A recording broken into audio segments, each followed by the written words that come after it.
understand that the tariffs imposed by the United States of America are negatively going to affect our economy. And you can't, for national interest, say no, undo BE and all of that in order to appease the United States of America, because among others, this is what the US want from us, that we must do away with certain policies, which for us, in terms of transformation, it's not going to be possible. You know, during the period of struggle, the United States of America, even under Reagan, characterized the ANC as a terrorist organization. Oliver Tambo went to meet the President of the United States schools, and this ambassador of the United States, who's been sent to our country now, was one of the right-wing proponents of that resolution,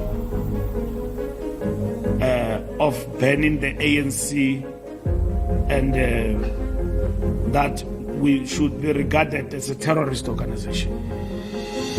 And our president then, Oliver Tambo, went in the United States of America to clarify that we're not a terrorist organization. Now we are in the democratic dispensation. The President of the United States of America, we go to see him through the President of a democratically elected South Africa. We sit with him, he plays videos for us there. And then videos, and then says on the basis of those videos, the whole of our nation must be punished. No more bowing. That is the message echoing from Pretoria to the corridors of power in Washington. For years, pressure has flowed in one direction: quiet warnings behind closed doors, economic leverage applied through trade preferences, diplomatic signals designed to bend policy choices. But today, that pressure no longer carries the weight it once did. South Africa is pushing back, openly and deliberately, and the result is a rare geopolitical moment. A strategy built on coercion is beginning to collapse under its own contradictions. This is not a sudden rebellion. It is the culmination of years of tension between a rising regional power determined to protect its strategic autonomy and a global power accustomed to setting the terms. Washington's influence over South Africa has traditionally rested on economic ties, access to Western markets, investment flows, and political expectations tied to alignment on global issues. Trade incentives, tariff threats, and diplomatic pressure have all been part of the toolkit, subtle at times, direct at others. The message was clear: cooperation would be rewarded, divergence would come at a cost. But South Africa's position in the world has been changing. As the most industrialized economy on the African continent and a central player in regional diplomacy, Pretoria has grown increasingly confident in its ability to chart an independent course. The government has faced pressure to align with Washington's foreign policy priorities, from voting patterns in international forums to defense cooperation and trade rules. Yet each demand carried domestic political costs, raising questions at home about sovereignty, fairness, and the lingering shadow of external influence over African decision-making. For Washington, economic leverage was meant to be decisive. Trade access, tariff preferences, and regulatory pressure were expected to shape behavior without the need for open confrontation.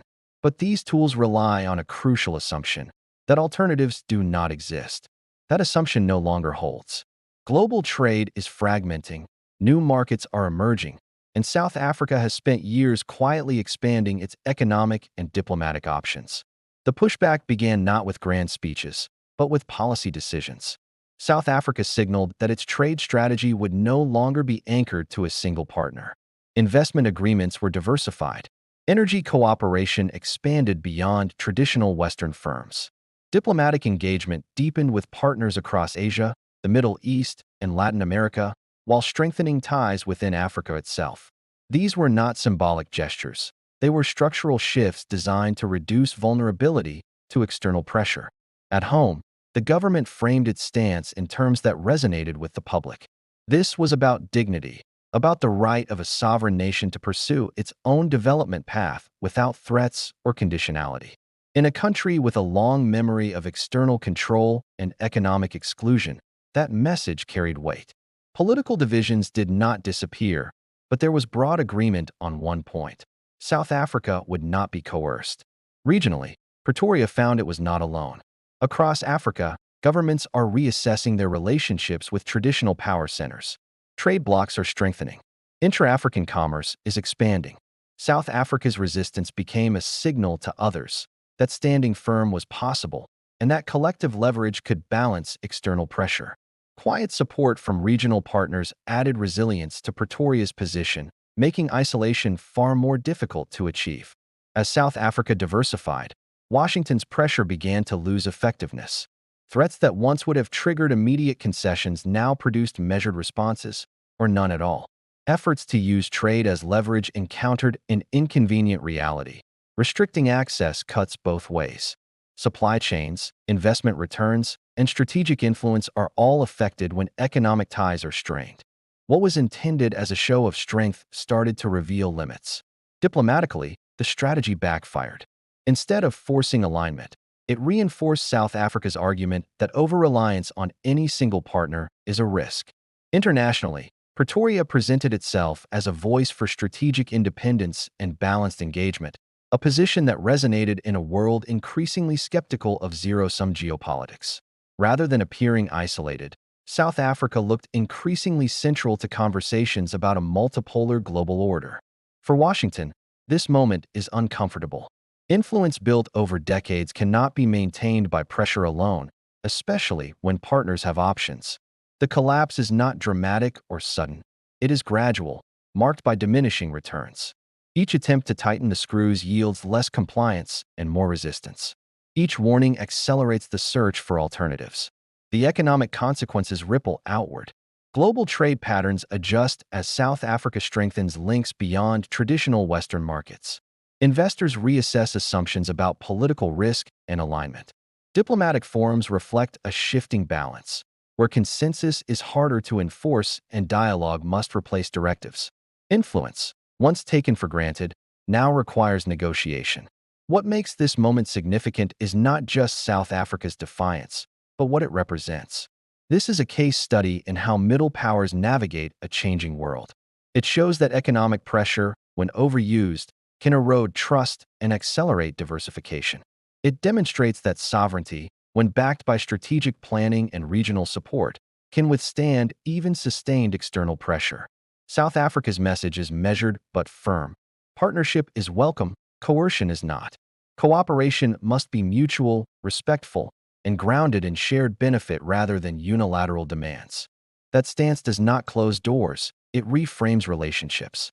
It forces a recalibration from those accustomed to setting the agenda. As the pressure collapses, a broader pattern comes into view. Power is no longer concentrated in a single direction. Nations across the global south are asserting agency, leveraging new alliances, and refusing to be defined solely by historical hierarchies. South Africa's stand is one chapter in a larger story, a world moving away from enforced alignment toward negotiated coexistence. The era of automatic compliance is fading. In its place is a more complex, more contested global landscape where influence must be earned, not imposed. South Africa's pushback is a reminder that the balance of power is not fixed. It shifts when nations decide they will no longer bow, and when they prove they do not have to.